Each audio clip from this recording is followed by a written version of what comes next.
ಎಲ್ಲ ಹೇಳಿದ್ದೀನಿ, ಹೇಳೋಂಥದ್ದು ಏನಿಲ್ಲ.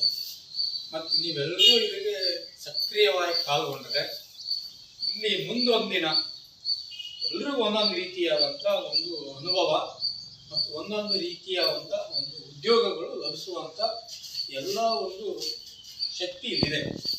ಕೇವಲ ಈಗ ಹೇಳಿದ್ರು ನಮ್ಮ ಫ್ರೆಂಡು ಮೊಹಮ್ಮದ್ ಹೇಳಿದ್ರು, ಕೆಳಗಡೆ ಬೋರ್ಡ್ ನೋಡಿಲ್ಲ ಮೊಹಮ್ಮದ್, ಅಷ್ಟಾವರಣ ನಿಲಯ ಅಂತ ಹಾಕಿದ್ರು.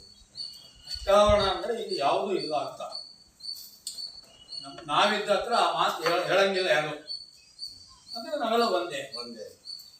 ಅಷ್ಟಾವರಣ ಅಂತಂದ್ರೆ ಕೆಲವ್ರಿಗೆ ಗೊತ್ತಿಲ್ಲ, 8 ಆಭರಣಗಳಿರ್ತವೆ. ಅಷ್ಟ ಅಂದ್ರೆ 8. ಒಂದು ಲಿಂಗ, ಗುರು ಲಿಂಗ, ಜಂಗಮ, ಧರ್ಮ, ಎಲ್ಲವೂ ಬಿಲ್ಪತ್ರೆ, ರುದ್ರಾಕ್ಷಿ ಇವೆಲ್ಲವನ್ನು ಒಳಗೊಂಡಿರ್ತಕ್ಕಂಥದ್ದು ಅಷ್ಟಾವರಣ. ಅವೆಲ್ಲವನ್ನು ಇಲ್ಲಿ ನಾವು ಕ್ರೋಢೀಕರಿಸಿದ್ದೀವಿ.